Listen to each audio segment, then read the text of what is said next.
semuanya.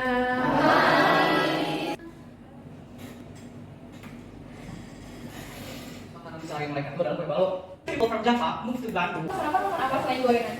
Dari balap liar tampaknya menjadi banyak pedagang kaki di malam hari. Saya cemirin apa gitu? Gorengan ya, bener. Tapi ada yang suka refreshing gitu ya, atau bahkan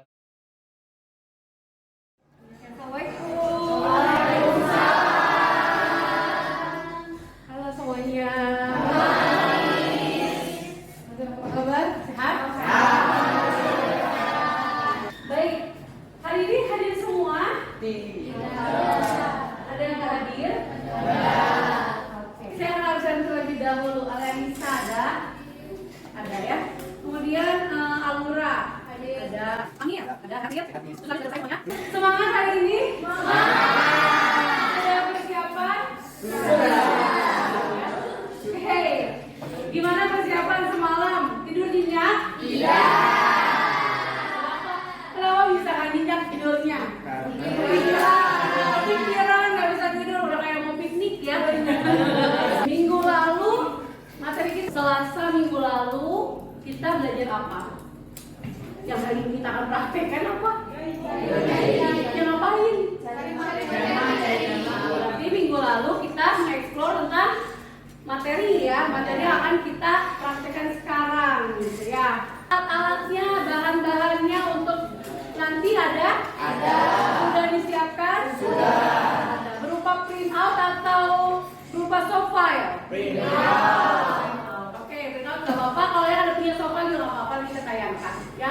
Minggu lalu kita sudah mencari informasi ya, mencari materi pemanduan ya. Mencari materi pemanduan. Ada kesulitan nggak pada saat kalian mencari materinya? Apa kesulitannya? Terbatas informasinya, apalagi? Waktunya, mepet, apalagi? Sumbernya. Yang sudah kalian cari sumbernya lewat apa? Sumber-sumber resmi, apalagi? Sumber berkah, sumber rezeki. Dari artikel, apalagi? Dari makalah, dari hasil penelitian. Pernah direkomendasikan dari awal ketika kita mau mencari informasi, dan itu basicnya dari artikel, kita tetap harus cek lagi ya. Karena kita sepakati kembali, saya akan kembali mengingatkan juga kepada kalian semua bahwa yang pertama itu adalah dimana pada saat setelah kita mempelajari mata pelajaran ini, yang pertama kita itu harus mengaplikasikan pengetahuan umum ya ketika kita menjadi seorang pramuwisata. Kemudian lagi kita juga mampu mengaplikasikan untuk memimpin dan memandu rombongan wisata. Sudah pernah? Kapan? 2 minggu yang lalu ya. Walking tour. Jadi pada saat kegiatan walking tour kemarin, kalian sudah apa aja? Udah memimpin, memandu, mengatur, dan yang terakhir menyiapkan dan menyajikan informasi wisata. Apakah informasi wisata yang sudah kalian sajikan itu sudah berkelas, sudah bagus? Kira udah pas belum? Udah puas belum kalian? Kenapa? Masih? Keras suaranya biar kedengeran. Karena apa? Kurang lengkap, apalagi? Banyak berita terbaru dan kita jadi kurang up to date gitu ya? Apalagi? Waalaikumsalam warahmatullahi wabarakatuh. selamat pagi anak teteh. Sebelumnya ada yang udah pernah nyobain Bandros? Udah ya, karena Bandros ini sangat populer. Jadi Bandros ini merupakan jajanan tradisional yang sangat populer di kota Bandung. Bandros ini bahan dasarnya itu dari tepung beras, juga ada parutan kelapa, garam, gula, juga minyak kelapa. Nah biasanya rakyat dulu sampai sekarang itu mengkonsumsi Bandros itu di pagi hari ya, karena cocoknya buat sarapan, apalagi minumnya sama teh anget, atau mungkin bapak-bapak atau anak-anak minumnya sama kopi mungkin ya. Bagaimana kabarnya, sehat? Alhamdulillah. Baik, semoga kita semua selalu diberikan kesehatan oleh Allah Subhanahu wa taala. Amin. Saya akan menjelaskan mengenai kembarannya, yaitu pisang bolet. Kalau dari namanya sih mirip ya, cuma beda huruf dari B dan juga M. Tapi sebenarnya pisang molen dan bolen itu merupakan hidangan yang berbeda. Ini dapat dibedakan dari adonan yang dipakai.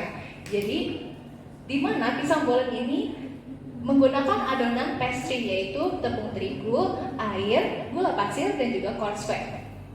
Nah, pisang bolen ini mulai dikenal secara luas di kota Bandung pada tahun 1980-an.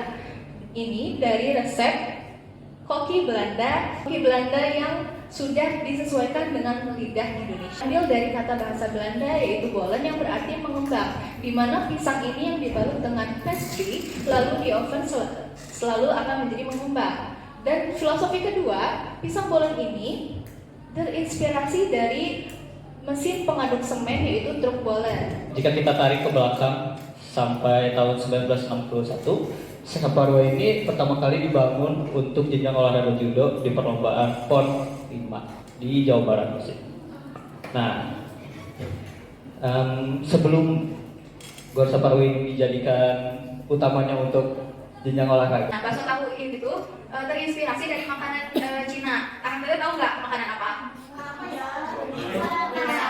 Betul ya, dimsum. Nah, tapi karena dulu itu dimsum banyaknya yang non halal ya, dan mayoritas agama di Indonesia itu kan Islam. Jadi masyarakat lokal di Indonesia itu jadi banyak yang nggak bisa cobain dimsum. 1943 karena Jepang mulai menjajah dan juga tempat ini dijadikan sebagai kantor komandan milik tentara Hindia Belanda dan juga dijadikan sebagai tempat penyimpanan peralatan perang milik Belanda yang disita oleh Jepang.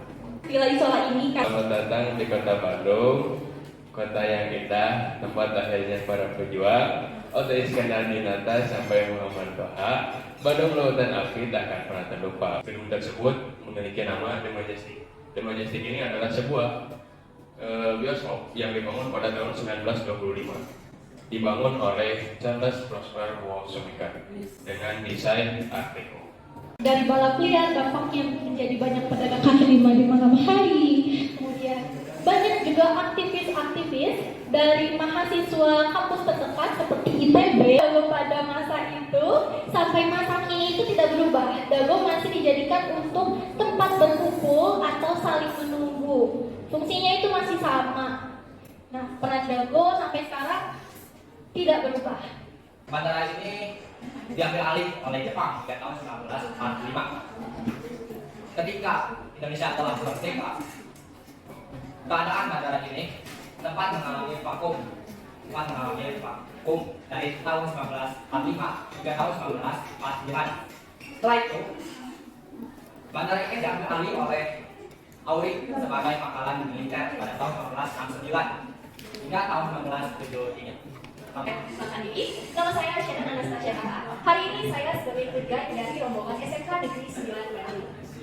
Oke, karena kita lagi di kota Bandung, jadi saya ingin membawakan satu topik mengenai kesenian Jawa Barat, lebih tepatnya ada di kota Bandung, dan salah satu destinasi yang dapat Akang Teteh kunjungi. Nah, kalau bicara soal Bandung, nah keseniannya tuh nggak ada habisnya ya kayaknya. Nah, kalau di Bandung, apa aja sih kesenian yang masih banyak hingga saat ini? Contohnya ada apa?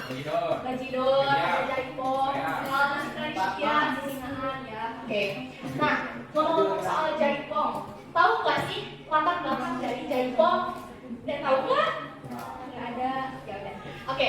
Jadi jaipong ini diciptakan pada tahun 1965 oleh Bapak Hukum Gembira Tira Sonjaya. Nah, dahulu tari jaipong ini lebih dikenal dengan sebutan penjudoran yang bertujuan untuk menghibur para penonton seperti itu. Nah, Bapak Hukum Gembira ini membuka satu sanggar. Satu sanggarnya ini namanya Sanggar Seni Jugala Raya. Dan hingga saat ini dari sanggar beliau jadi banyak sekali sanggar-sanggar yang ada di kota Bandung seperti itu. Nah, kalau Kang Teteh ini pengen lihat di mana ya tempat latihan tari jaipong. Nah, ada di salah satu kawasan Dagoti House. Nah, namanya yaitu Sanggar Seni Tari Pamayang. Dengan pimpinan yaitu Ibu Nenek Amalia, dan kebetulan saya pernah bergabung dengan Sanggar Seni Tari tersebut. Aku Safira, pendatang akan nanti bisa pakai aku Fira. Kali ini aku akan dijelasin tentang gedung isolat atau villa isolat. Lokasi gedung ini ada di Jalan Setiabudi nomor 229. Gedung dengan gaya Art Deco ini dirancang oleh oleh arsitektur Wolf Kometer yang mulai dibangun pada bulan Oktober 1932 dan selesai pada bulan Maret 1933. Nah, luas bangunan 7,5 hektar ini terhitung cepat untuk waktu yang 6 bulan karena memang mereka memperkerjakan 700 orang pekerja bangunan sehingga menghabiskan biaya 500 billion atau 4,5 miliar. Milik Dominic Wilderty, seorang raja media cetak yang memang terkenal kaya raya. Namun sayangnya, Wilderty hanya menikmati rumahnya ini selama 1 tahun karena beliau mengalami kecelakaan pesawat ketika pulang ke Batavia. Setelah itu, pada tahun 1936, ahli waris Wilderty ini menjual gedung Isola kepada RRG Antares atau pemilik pertahuan sehingga beralih fungsi menjadi pavilion mewah atau hotel Isola. Setelah itu, ketika penjajahan Jepang ke Indonesia pada tahun 1943, gedung Isola menjadi markas tentara Jepang dan tempat penyimpanan peralatan perang. Sampai 1946, terjadilah perang sengit antara Belanda dan Sekutu sehingga gedung Isola ini jadi hancur tertembak dan beberapa sebagian terkena bom sehingga terbengkalailah pada masa revolusi kemerdekaan Indonesia. Patung ini dibuat oleh Bapak Nyoman. Kenapa? Karena Bapak Gubernur waktu itu, Bapak Ateng Wahyudi menyuruh membuat patung ini. Nah, lalu Bapak Haji Ateng itu menyuruh untuk menaikkan semangat orang Bandung terhadap sepak bola.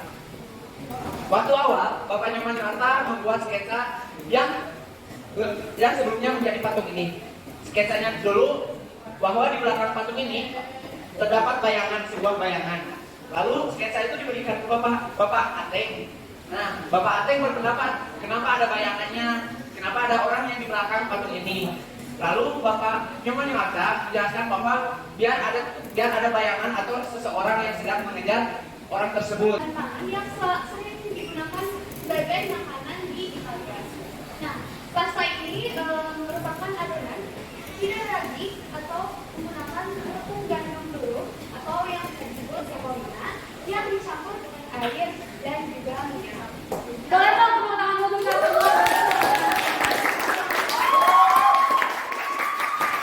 Gimana perasaannya? Apakah sudah plong? Apakah sudah puas dengan apa yang disampaikan? Ya. Baik, di sini saya mencatat semuanya bagus. Ya. Namun memang ada beberapa catatan yang mana catatannya itu ya.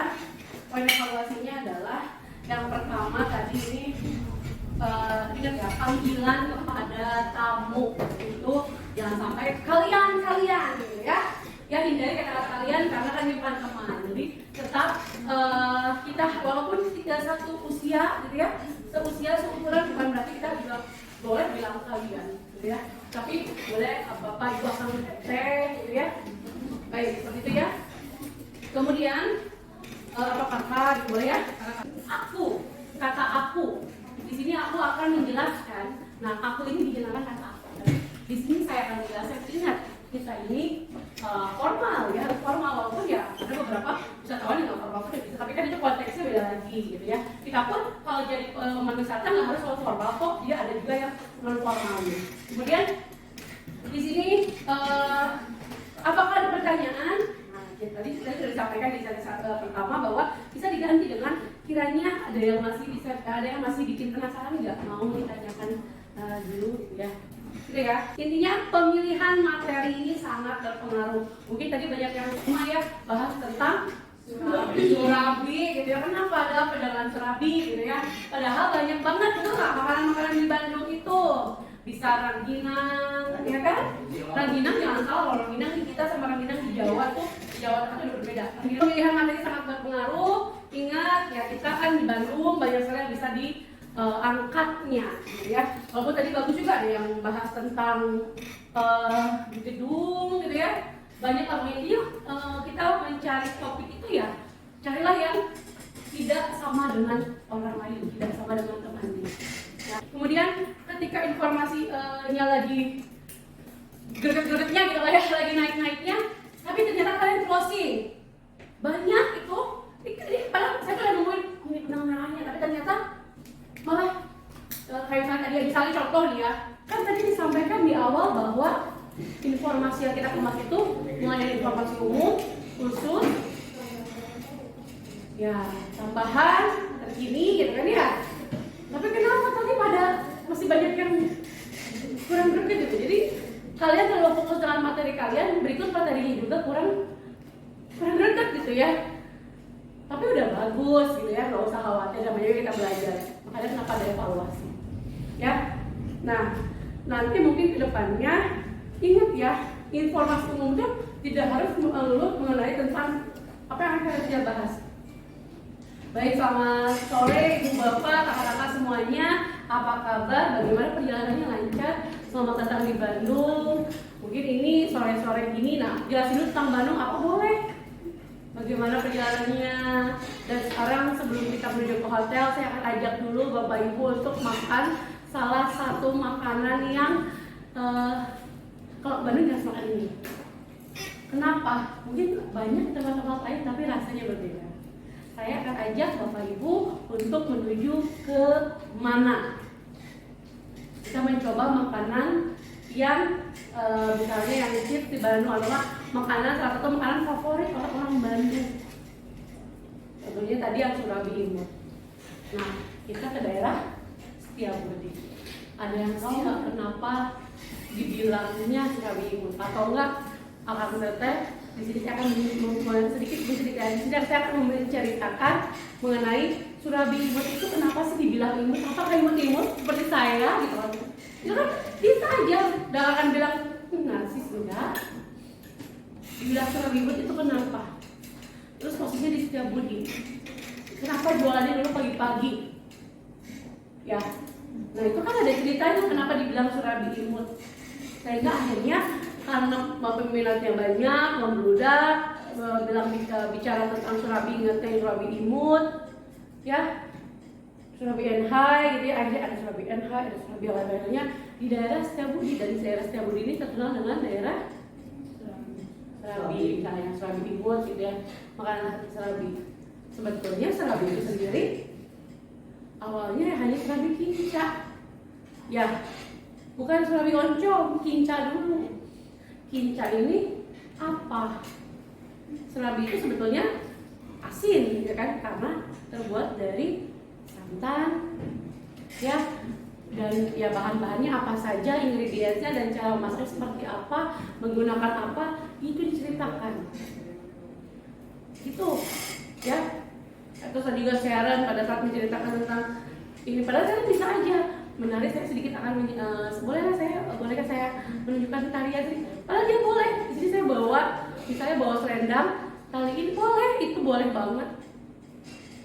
Itu kan selendang mah nggak reward ya, cuman selendang gitu kan, udah selendang bisa gini, dan ini gunanya untuk apa? Kalau dinari itu, kan mungkin kamu akan lebih tahu, betul nggak? Nah, apalagi tadi ya dijelasannya udah kemana. Jadi informasinya itu ibarat, tapi ya namanya juga kita belajar ya, nggak apa ya. Kemudian selain bahasa yang biasa, ada juga bahasa yang yakin misalnya gitu ya. Itu kan bridging, jadi nyambung. Kan kalian ini kalau ngobrol berenang, aku tuh kemarin misalnya ke konser ini, ngomongin konser, ada juga loh nanti konser yang akan datang. Tapi yang ini lebih bagus yang ini. Konser yang ini tuh begini-begini, tapi yang ini konser ini sama orang tamu ini, bintang tamunya ini juga, tapi itu kan bridging. Ya, so ketika kalian bicara dengan temannya, ada satu teman yang tiba-tiba kemana gitu, ya, nggak ada kan tiba-tiba, sih, kamu tuh bicara apa gitu kan ya? Nah itu tuh karena tidak ada bridgingnya gitu. Ketika temannya ngobrol, apa sih? Kamu ini orang yang bahas apa? Kamu bahas apa? Betul nggak? Ngerasa kan lain? Naik, rasa? So ada gitu nggak? Hah? Area banget? Area. Berarti area belajar bridging ya, kalau ngobrol teh gitu ya. Jangan tiba-tiba, tahu nggak? Siap kamu ngobrolnya kemana aja gitu ya, betul nggak? Bridging, itu namanya bridging ya, jembatan gitu. Baik ibu dan bapak, sekian yang bisa saya sampaikan karena waktu juga yang memisahkan kita. Mudah-mudahan kita bisa ketemu lagi di next trip yang mana kita bisa explore lagi lebih banyak lagi makanan-makanan atau jajanan-jajanan yang ada di Bandung. Karena masih banyak jajanan-jajanan yang belum kita coba, seperti misalnya kue ape, kue apa namanya yang serang apa, kue cubit gitu kan.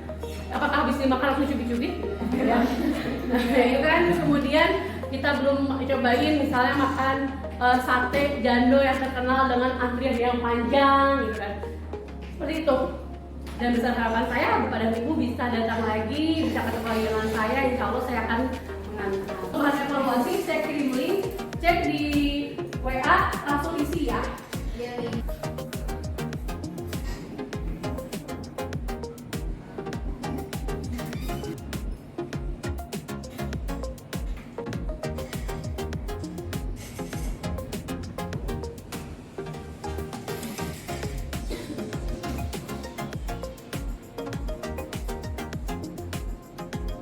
Oke, sudah selesai semuanya? Ya, curhat ya. Tapi nggak usah khawatir karena nggak ada namanya, jadi kalian boleh menyampaikan apa yang ingin kalian sampaikan ya. Yang pasti sudah selesai semuanya? Sudah. Oke, nanti akan saya baca. Yang pasti terima kasih banyak. Hari ini kita tepuk lagi dong. Luar biasa, mudah-mudahan apa yang kita pelajari hari ini dan apa yang menjadi bahan evaluasinya bisa dicatat dengan baik ya. Kita banyakin lagi prakteknya, mudah-mudahan someday kalian bisa menjadi prawisata yang profesional ya. Amin. Dan yang pasti rezeki kalian bagus ya. Intinya jaga kesehatan. Pokoknya saya doakan yang terbaik untuk kalian semua. Terima kasih banyak. Dan pastinya terima kasih untuk semester ini.